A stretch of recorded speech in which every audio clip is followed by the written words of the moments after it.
Well, God bless you. Once again, I welcome you to the YouTube program of the Second African Methodist Episcopal Church. We're located at 5500 South Hoover Street in Los Angeles, California. I am Godfrey R. Patterson, pastor of the church, as well as executive coordinator of In Focus Ministries. As always, I greet you in the precious and strong name of him who is able to do exceeding abundantly above all that we may ask or think, according to the power that worketh within us. I want to thank, as always, those of you who continue to pray for me, continue to pray for Second AME Church, and continue to pray for our land and world. Again, we are still in very trying and difficult days. And I implore each and every one of you to use good common sense. Don't listen to the people who say that this virus is just going to magically go away, that one day it's here and one day it's not. We kind of wonder what planet people are from spewing such nonsense. But to the people of God, I say, please continue to be safe. Put those masks on when you go out into the public. Stay 6 feet away from others who are not a part of your immediate family. It is not God's will that we perish foolishly, but let us use our common sense, keep our hand in His hand, and we believe, as people of God, everything will be all right. Today's message is a message that hopefully is timely concerning the times in which we are in right now, immediately, meaning the 4th of July weekend.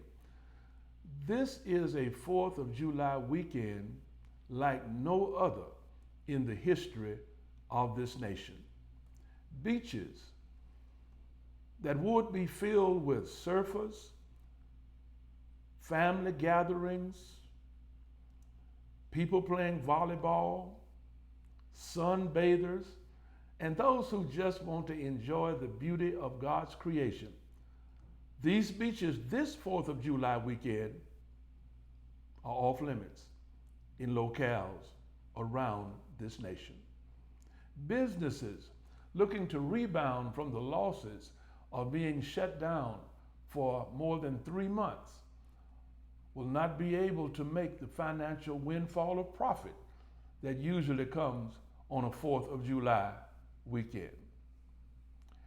This pandemic has made this the most unusual 4th of July weekend in the history of this nation.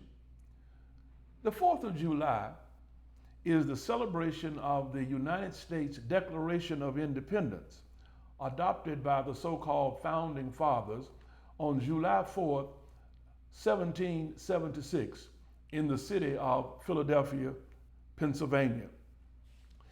This document explains why the 13 colonies at war with England regarded themselves as 13 independent sovereign states no longer under British rule. Thus, they were declaring themselves independent. And a festive celebration has been held every year to mark this event. Breaking free from the shackles imposed upon them by an oppressive colonizer brings great joy and pride to those who across the globe have yearned to breathe the air of freedom. The Algerians over the French, the Angolans over the Portuguese, the Congolese over the Belgians, Tanzanians, Kenyans, and the people of Ghana over the British, just to name a few. People who have gained their independence from former colonizers and exploiters. So white America has every right to celebrate as a nation the document and the spirit behind the document, which served as a first step toward forming what would eventually become the United States of America. The 13 colonies saw for themselves a brighter future than their present and past had held for them. They sought to maximize their potential by becoming a free nation, and to do so, they had to declare themselves independent.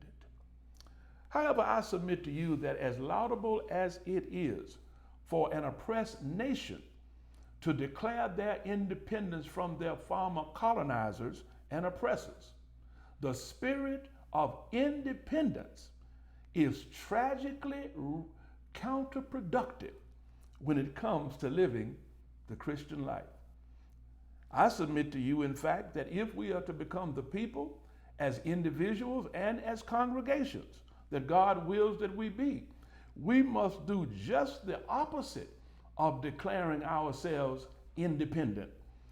If we are to reach our maximum potential as children of the Most High God and followers of His Son, Jesus Christ, we must declare ourselves totally dependent upon the Lord. Not on the government, but on the Lord. Not on a political party or a charismatic leader or any other elected official, but we must declare that we are dependent upon the Lord. Not on a social action organization, we must declare ourselves dependent upon the Lord. The key to our being the people that God would have us be, and our lives being the lives that God would have us live, will be a direct result of us declaring not our independence, but declaring our dependence upon the Lord. Thus, the subject of this program, declaring ourselves dependent. Dependence is the state of relying on, placing trust, confidence in the one on whom we depend. It means to acknowledge a subordinate position to the one upon whom we depend. We are not co-equals, we are not partners, equal partners, but we must recognize that we are in the submissive mode. We are subordinate to the one on whom we depend. There is a book in the Bible and a man in the Bible where over and over and over we find him declaring his dependence upon the Lord. The book is Psalms. The personage is David. Let me give you a few examples of David declaring his dependence upon the Lord. Psalms 18:2. David declares, "The Lord is my rock and my fortress and my deliverer, in whom I will trust." In Psalm 56:4, David declares, "In God I will praise his word. In God I have put my trust. I will not fear what flesh can do to me." In Psalm 61, 1-4, David declares, "Hear my cry, O God. Attend unto my prayer. From the end of the earth I will cry unto thee when my heart is overwhelmed. Lead me to the rock that is higher than I, for thou hast been a shelter to me and a strong tower from the enemy. I will abide in thy tabernacle forever. I will trust in the carpet of thy wings." Look at these passages. David is declaring God is his rock. God is his fortress. God is his deliverer. And since God is his rock, his fortress, his deliverer, he's saying, it's in you, God, that I will trust. My circumstances may not be exactly what I would have them to be. I may be going through some things, and can't all of us bear witness to that? Our circumstances may not be what we wish they would be. We may be going through some things. Some people even on the verge of depression as we continue to go through this pandemic. They open up, then they close back up. It seems that every day Dr. Fauci and the others are giving information that is contrary to what the commander-in-chief, so-called, is doing. So we don't know sometimes which way to turn. Oh, but if we are like David and can say, God, the Lord is my rock, the Lord is my fortress, the Lord is my deliverer, therefore in the Lord I will trust. Then he says what? In Psalm 56, I will not fear what flesh can do unto me. Oh, friend of mine, isn't that a wonderful, wonderful declaration? Because if we have a spirit of fear, it is a known fact that fear, living in a state of fear constantly, has effect on our physical well-being. That's right. Being fearful and uptight on a regular basis, on a consistent basis, can actually make us sick.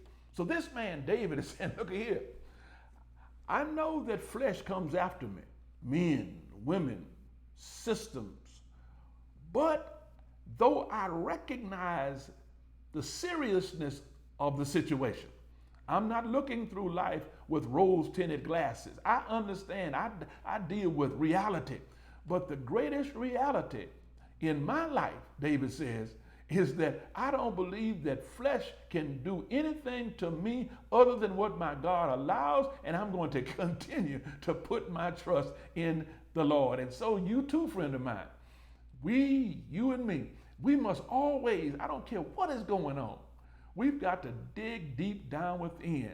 And it's more than some chants, it's more than auto-suggestion, it's more than pep speeches. We have to have a built-in reservoir deep down in our soul that gives us to know that no matter what may be going on around us, the God we serve gives us perfect peace. And in that perfect peace, we can continue to trust in him. And then this passage where David has suffered a horrible, horrible tragedy in his life. His rebellion, not only from other nations and not only from the people he's leading, but he's facing rebellion from his own family. How many of you have suffered the heartbreak of family members' betrayal? Oh, there's no betrayal like the betrayal that comes from family members. Those who we love, those whom we trust, those even whom we have nurtured. How many mothers and fathers have done the best for your children only to find out that that child really doesn't care as much about you as you thought? You probably cried in the middle of the night. You probably asked yourself, Lord, why? Nothing like the hurt, particularly as a result of the betrayal of a child. This is what David was going through. So there are people who have committed suicide. There are people who have gone into depression and never come out. There are people who become mean and bitter behind such events. But what does David do? He says, hear my cry, oh God. That means he went to the Lord in prayer. And I tell you what, if you want to be able to come out of a many situation that you wouldn't come out of otherwise, you better learn how to pray. That little song we used to sing, I've found the answer. I've learned to pray. I've learned to pray with faith to guide me along the way. I've found the answer. I've learned to pray. Friend of mine, you better learn to pray if you haven't already. And if you have children, the best thing you can teach your child is to learn how to recognize the subordinate position we have with God and make ourselves totally dependent and pray. He says what? Hear my cry, O God, attend unto my prayer. From the end of the earth I will cry unto thee when my heart is overwhelmed. For thou hast been a shelter to me. That means in the past I've depended on you.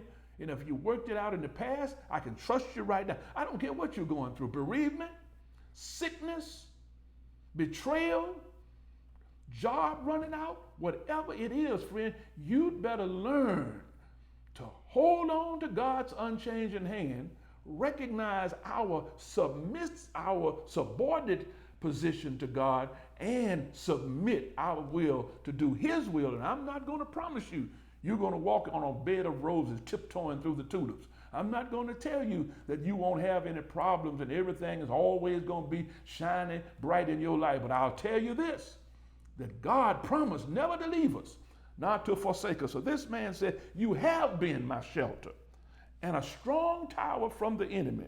I will abide in thy tabernacle, not for a few days, but forever. I will trust in the covert of thy wings. So here's a man declaring not his independence, but his dependence upon the Lord. And so must it be with us. We must daily, if you like me, sometimes hourly, sometimes minutely, declare our dependence on the Lord. We used to sing a song down home as I moved toward my conclusion. I hadn't thought of that song in, 40, 50 years. In preparation for this program, the Lord dropped it into my spirit. We used to sing it, I can't make it by myself. Oh no, I can't make it by myself. Every second, every minute, every hour, every day, every week, every month, let the years come what may. I got to have Jesus, for I just can't make it by myself. Later in my ministry, one of my choirs used to process in, when choirs used to process in, and they would come in to start the service, and they would be singing this song, I can depend on God. I can depend on God through the storm, through the rain, through the heartache, through the pain. I can depend, I can depend, I can depend on God. So in conclusion, my brothers and sisters, even in the midst of the pandemic, let us continue to declare ourselves dependent upon the Lord.